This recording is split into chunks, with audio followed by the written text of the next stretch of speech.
Movie की शुरुआत होती है और हम बारात के एक काफिले को देखते हैं जो कि बड़ी धूमधाम से दुल्हन को अपने टाउन ले जा रहे थे।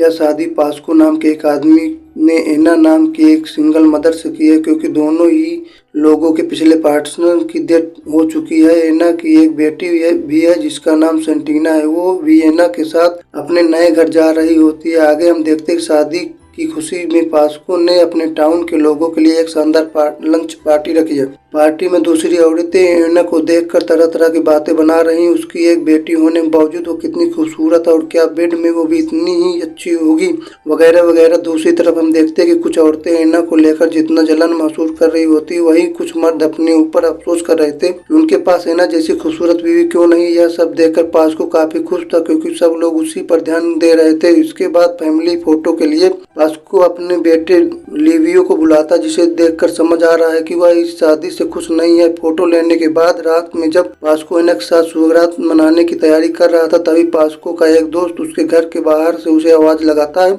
वह उसे कुछ ऐसा कहता है कि पास्को को एना को छोड़कर वहां से जाना पड़ता। कुछ देर बाद हमें पता चलता है कि पास्को असल में कुछ दोस्तों के साथ एक गैर कानूनी काम करता है, जिसमें वे सब मिलकर इटली के पुराने जमाने की कब्रों को खोदते हैं। उन कब्रों से एंटिक्स निकालकर बड़े दामों पर मार्केट में बेच देते हैं। लेकिन आज इन सब की किस्मत खराब थी, क्योंकि जब वे खुदाई कर रहे थे तब वहां गश्त लगा रही पुलिस की एक टीम इन सब की सुताई करने पहुंच जाती। तब इन सबको अपना पिछवाड़ा बचाकर वहां से भागना पड़ता है। इस घटना के बाद पास्को पूरी रात घर नहीं जाता है, लेकिन जब वो सवेरे अपने घर पहुंचता है तब वो सुहागरात मनाए बिना नहीं रह पाता और शुरू हो जाता है। यह पास्को की इस हरकत से हमें एक बात का पता चलता है कि एना जितनी शांत और सिंपल औरत है, पास्को उतना ही जाहिल किस्म का आदमी है, जिसे दूसरों के इमोशंस का कोई परवाह नहीं। फिर अगले दिन हम लिवियो को देखते हैं, जो कि बीच के किनारे अपने दोस्त के साथ नहाने जाता है। जब वो नहा रहा होता है तब पीछे से स्टेला नाम की लड़की लिवियो की स्कूटी में एक लव लेटर फेंक कर चली जाती है। स्टेला लिवियो को बहुत पसंद करती है, मगर एक पागल लड़की होने के कारण लिवियो उससे कोई रिश्ता नहीं रखना चाहता, इसलिए वो लव लेटर को फाड़ कर फेंक देता है। आगे हम देखते हैं कि पास्को एना के साथ हनीमून मनाने के लिए पेरिस गया हुआ है। यहाँ टाउन में बस उसी की चर्चे चल रहे होते। शाम के दौरान सब सारे लोग हंसी मजाक करने के लिए इकट्ठा होते, तब ये सारे लोग यही बातें कर रहे होते कि पास्को हनीमून पर रात में से सुबह तक बस बिस्तर गर्म कर रहा होगा और शायद वह दोपहर में भी ओवर टाइम कर रहा होगा। कुछ दूर पर मौजूद लिवियो ने भी यह सब सुन लेता है। उसे लगता है कि अब उसका परिवार टाउन में बस एक मजाक बनकर रह गया। जिसके कुछ दिन बाद हम देखते हैं कि पास्को और एना हनीमून मनाकर लौट आते हैं और यहाँ पास्को नोटिस करता है कि उसकी बहन फर्नांडा और एना की बेटी सेंटीना उन्हें वेलकम करने के लिए मौजूद है, मगर उनका बेटा लिवियो उन दोनों के वेलकम के लिए नहीं आया। जिसके कुछ दिन बाद पास्को लिवियो को अपने पास बुलाता और बॉक्सेस को ट्रक लोड करने के लिए कहता है। काम पूरा होते ही वह तुरंत लिवियो बॉक्सेस को दोबारा लोड करने के लिए कहता है। सुनकर लिवियो गुस्से से उसकी वजह पूछता है, तो पास्को कहता है तुम्हें बड़े बॉक्सेस पहले रखना चाहिए था। यह सुनकर लिवियो कहता है कि यह बात मुझे पहले भी बता सकते थे। पास्को कहता है कि मैं तुम्हें अब बता रहा हूँ और फटाफट काम पे लग जाओ।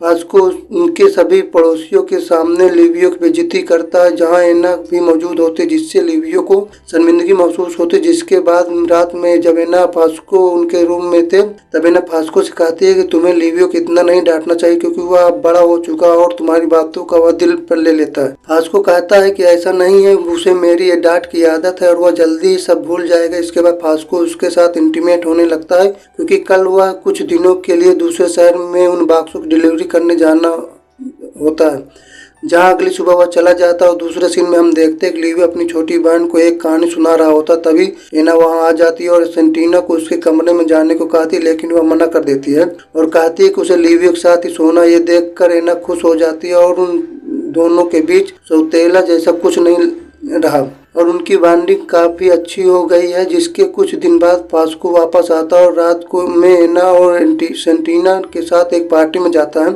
जहां एक औरत गाना गा रही थी। यहाँ पास्को का ध्यान तो उस गाने में था, लेकिन वहां आए सभी लड़के रसीले संतों को देखकर काफी खुश हो रहे थे। जब पास्को को इस बात का पता लगता, तब तक सभी लड़कों ने अपनी आंखों में तमन्ना पूरी कर ली थी। इसके बाद अगले दिन जब एक पेड़ के नीचे बैठकर लिवियो प्यार और रोमांस की बातें कर रहे थे, तभी पास्को वहां आ जाता जाता है और अपनी जाहिल बातें शुरू कर देता है, जिससे उन दोनों का माहौल खराब हो जाता है। जहां प्यार के नाम पर फास्को को सिर्फ बेडरूम याद आता है। यह सब सुन के एना और लिवियो वहां से चले जाते हैं। इसके बाद रात में फास्को और उसके साथियों को एक कब्र में से एक एयर एंटीक टुकड़ा मिलता है, जिसमें काफी हीरे जड़े होते हैं और फास्को के हिसाब से इसकी कीमत मार्केट में लाखों की होती है। यह बात वह एना को बताता है और एना इस बारे में फास्को की बहन को बताती है। धीरे धीरे यह बात पूरे गांव को पता चल जाती है, जिसके बाद फास्को गुस्से में एना से पूछता कि इतनी खास बात लीक कैसे हुई। तब लिवियो एना को बचाते हुए फास्को से कहता है, इसमें बड़ी बात क्या है, टाउन के सभी लोग को पहले से ही पता है कि आप कब्र खोदने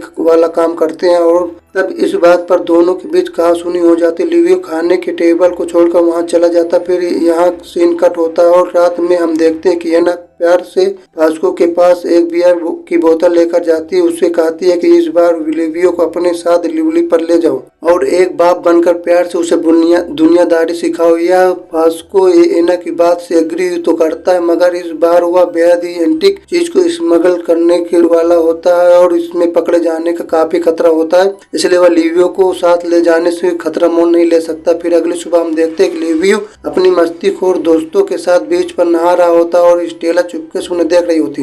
तभी एक लड़का की नजर स्टेला पर पड़ जाती। तभी वे सब अपने अपने हथियार स्टेला को दिखाने लगते, लेकिन स्टेला वहां से भाग जाती है। इसके बाद हम देखते हैं इस बार फास्को की गैर मौजूदगी में एना और लिवियो के बीच काफी अच्छी बातचीत होने लगती है और वो दोनों एक फ्रेंड की तरह एक दूसरे के साथ ज्यादा टाइम स्पेंड करने लगते हैं। मगर तभी कुछ दिनों बाद खबर आती है कि एंटीक स्मगलिंग के दौरान पुलिस ने फास्को को गिरफ्तार कर लिया। इस खबर को सुनकर एना तुरंत लिवियो के साथ फास्को से मिलने जाती है। हालांकि हालात की गंभीरता के बावजूद फास्को शांत और कॉन्फिडेंट रहता है और वो उन्हें चिंता न करने को कहता है और भरोसा दिलाता है कि वह सब संभाल लेकिन एना खुद कुछ करने की ठान लेती है और उसे छुड़ाने के लिए बड़े बड़े पॉलिटिशियन से कनेक्शन ढूंढने की कोशिश भी करती है, मगर कुछ हासिल नहीं होता। इतना कुछ करने के बाद भी फास्को का एटीट्यूड जाहिल जैसा ही रहता है। वह मतलब का कई बार एना पर गुस्सा हो जाता है, इसलिए एना का दिल टूट जाता है। इसके बाद हम देखते हैं कि एक दिन लिवियो किचन से सिंक के पास खड़ा होकर अपनी आंख धो रहा होता। तभी एना वहां जाते और पूछते क्या हुआ।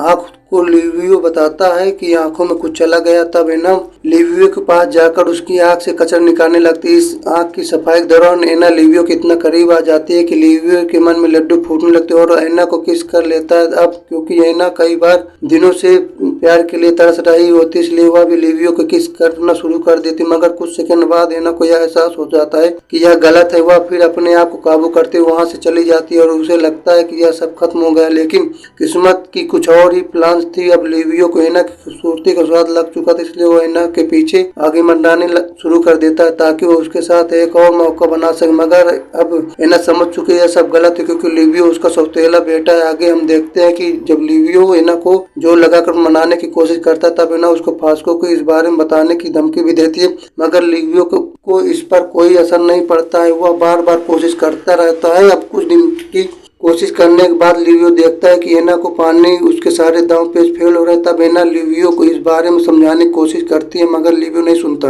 और बेकार की बातें करने लगता है, जिससे एना को गुस्सा आता है। वो लिवियो को एक जोर थप्पड़ मार देती है। गुस्से से भरा और अपमानित लिवियो वहां से भाग जाता है और अपने दोस्तों के साथ शराब और मस्ती की रात बिताने लगता है। लेकिन तकदीर में उनके लिए कुछ और ही तय रखा था। उस रात लिवियो शराब पीकर साथ में कुछ चोट खाकर घर आता है। एना उसे हाल में देखकर उसे संभालने की कोशिश करती, मगर लिवियो उसे साइड में करके अपने कमरे में चला जाता। अब लिवियो को गुस्से में इस तरह सुलगता हुआ देखकर एना उसके पास जाती है और उसे शांत करने की कोशिश के लिए वह वहां साथ देते हुए अपनी सारी बंदिशों को तोड़ देती है और वो सब मिलकर कुछ कर लेते हैं जो वह बहुत कुछ दिनों से करना चाहती है। आगे हम देखते हैं कि एना और लिवियो डेली बेसिस पर अपना काम निपटा कर और इस तरह वे कई दिन बिता देते। लेकिन एक दिन जब वो किचन में एक दूसरे के साथ डेली का यूजुअल रंगीन कार्यक्रम कर रहे होते, तभी उन्हें अपने स्टोर रूम से एक आवाज सुनाई देती। तब लिवियो रूम का दरवाजा खोलता है और देखता है कि उसमें स्टेला छुपी हुई है। उसे देखते ही लिवियो की फटकर हाथ में आ जाती है। फिर स्टेला के जाने के बाद लिवियो स्टोर रूम में जाता है और की होल से देखने पर पता चलता है कि सामने का हिस्सा बिल्कुल क्लियर दिख रहा है। यह सब जानने के बाद लिवियो को लगता है कि शायद स्टेला ने यह सब कुछ देख लिया। वो सब एना को बता देता है।